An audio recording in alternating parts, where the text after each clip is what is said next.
अस्सलाम वालेकुम स्टूडेंट्स, उम्मीद है आप सब खैरियत से होंगे। आज हम स्टार्ट करने जा रहे हैं फर्स्ट ईयर के पास पेपर्स को। तो फर्स्ट ईयर फिजिक्स का पास पेपर हम आज डिस्कस करेंगे। तो स्टार्ट करते हैं जी। पहले हम उसके ऑब्जेक्टिव हल करेंगे।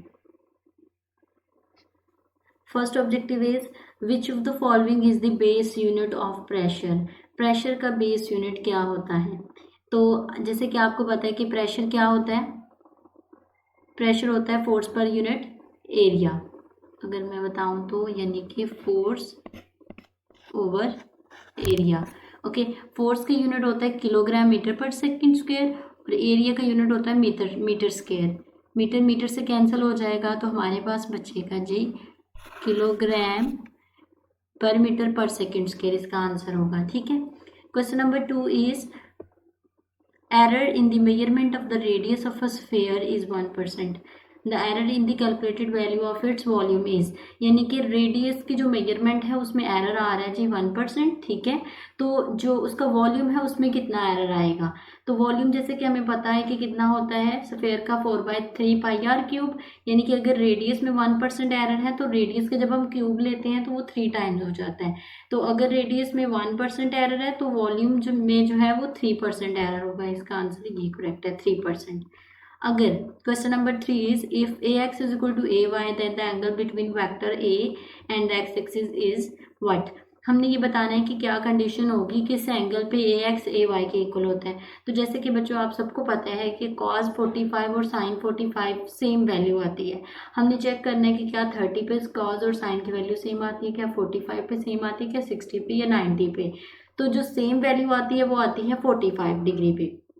इसका मतलब ये हुआ कि ए एक्स और ए वाई तब इक्वल होते हैं जब एंगल कितना हो 45 degree. Question number 4 is if the magnitude of scalar and vector product of two vectors a and b are same then angle between them will be। वही वाली बात है कि जब क्रॉस और स्केलर डॉट और क्रॉस प्रोडक्ट हम लेते हैं लाइक a डॉट b लें या a क्रॉस b लें। a डॉट b किसके इक्वल होता है? a डॉट b इक्वल होता है a b कॉस थीटा के और a क्रॉस b इक्वल होता है a b साइन थीटा के। तो साइन और कॉस दोनों 45 डिग्री पे सेम होते हैं तो इसलिए यहाँ पे भी आंसर में आएगा 45 degree. Next is question number 5 is the distance covered by the body. The distance covered by a freely falling body in 2 seconds will be. एक बॉडी है वो फ्रीली फॉल कर रही है यानी कि इनिशियल उसकी वेलोसिटी क्या थी? 0 थी। बाद में फ्रीली फॉल कर रही है 2 सेकेंड में उसने कितना डिस्टेंस कवर किया है। तो यहाँ पे हम जो है वो थर्ड इक्वेशन ऑफ मोशन को यूज करेंगे। Wait a minute. यहाँ पे हम थर्ड इक्वेशन ऑफ मोशन को यूज करते हुए इसको हल करेंगे।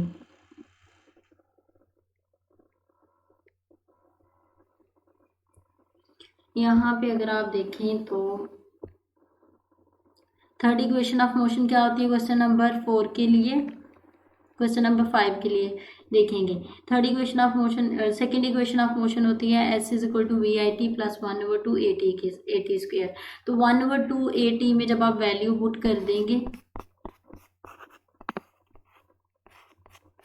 ठीक है। टाइम आपको दिया गया है, एक्सेलरेशन ड्यू टू ग्रेविटी का आपको आइडिया है। यहाँ पे एक ही जगह जी होता है 9.8 पुट करेंगे। सारा हल करने के बाद आपके पास आंसर आ जाएगा 19.6। ठीक है। फोर्थ वाले का आंसर था 45 डिग्री, थर्ड वाले का भी 45 था और 2 वाले में 3% था। इसी तरह से जो है फर्स्ट भी मैंने आपको सॉल्व करवा दिया था। अब क्वेश्चन नंबर 6 की तरफ चलते हैं जी। क्वेश्चन नंबर 6 में वो ये कह रहे हैं कि अगर एक बॉल को आप जो है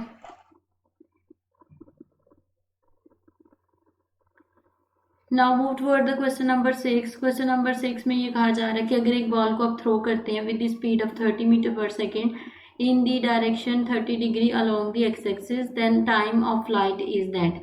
टाइम ऑफ फ्लाइट निकालना है। तो जैसे कि बच्चों आप सबको टाइम ऑफ फ्लाइट का फॉर्मूला आता है 2vi साइन थीटा ओवर जी। तो 2vi हमारे पास है ये, ठीक है, और साइन 30 ओवर 9.8 इनको डिवाइड करेंगे आपके पास आंसर आ जाएगा जी 3.3 सेकेंड। ठीक है। Question number 7 is if the radius of the moon is 600 kilometre and the g on the surface of the moon is 1.6 then the escape velocity on the moon is that. जी, आपने यहाँ पे ये calculate करना है कि moon की जो सरफेस है उसके उससे एस्केप करने की वेलोसिटी क्या होती है। तो रेडियस भी दिया हुआ है आपको, जी की वैल्यू भी दी हुई है, ठीक है। इसके वेलोसिटी का यहाँ पे आप फार्मूला पुट करें, ठीक है। फार्मूला पुट करने के बाद आपके पास आंसर आ जाएगा 2263 मीटर पर सेकेंड। आई होप आपको क्लियर हो रहे हैं क्वेश्चन। अगर आपको मैं कोशिश कर रही हूँ कि आपको साथ साथ बताऊँ कौन कौन से फार्मूलाज लगेंगे, इसमें पुट करने के बाद सेम यही आंसर आ जाएंगे, ठीक है। Question number 8 is the angular velocity of the second hand of the clock in radian पर सेकंड इज, कि जो सेकंड हैंड होती है क्लॉक की, 2 हैंड्स होती है, तो उसकी जो है वेलोसिटी है वो कितनी होगी हमने बताना रेडियन पर सेकंड में। It will be pi by 330। In other words ये 60 डिग्री एंगल को रिप्रेजेंट कर रही होती है।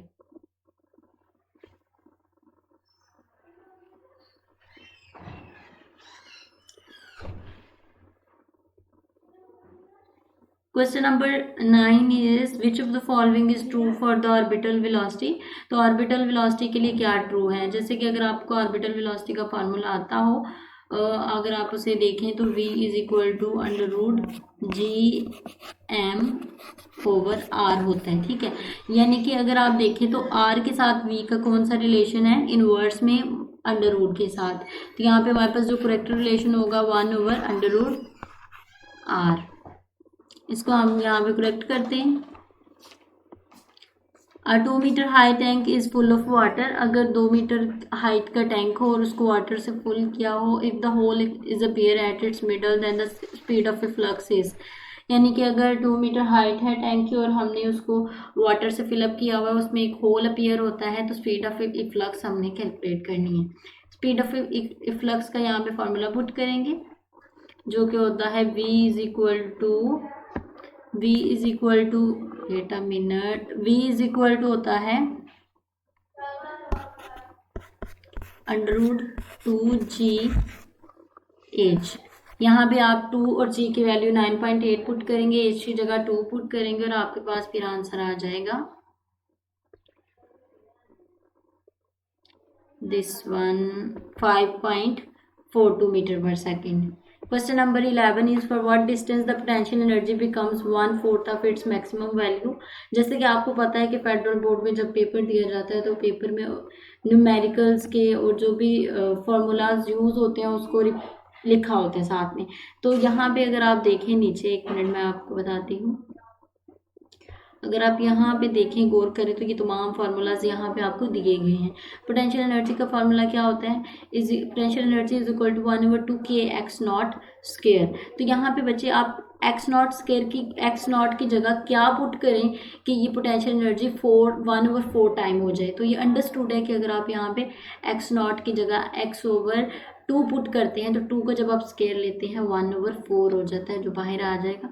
तो यहाँ से आप पुट करेंगे, यानी कि क्या पुट करेंगे, ये वाला part D part, x is equal to x not over 2, this one. Okay, next question की तरफ बढ़ते हैं। Next question is a simple pendulum suspended from the ceiling of a lift that has period t when the lift is rest when the lift falls freely the time period is। ये कहना चाह रहे हैं कि एक simple pendulum है, उसको suspend किया गया है किसी भी लिफ्ट के सील से, ठीक है, सीलिंग से, उसके टॉप से, ठीक है। It has the time period T when the lift is at rest. जब लिफ्ट रेस्ट में होती है तो टाइम पीरियड उसका टी है। जब लिफ्ट फ्रीली फॉल करती है डाउनवर्ड डायरेक्शन में आती है तो टाइम पीरियड उसका क्या होगा। जब फ्रीली फॉलिंग मूवमेंट होती है तो टाइम पीरियड क्या हो जाता है, इनफाइनाइट हो जाता है, ठीक है, क्योंकि रेस्ट में टी था तो वैसे infinite. Increase in velocity of the sound in air for 1 degree Celsius rise in temperature is.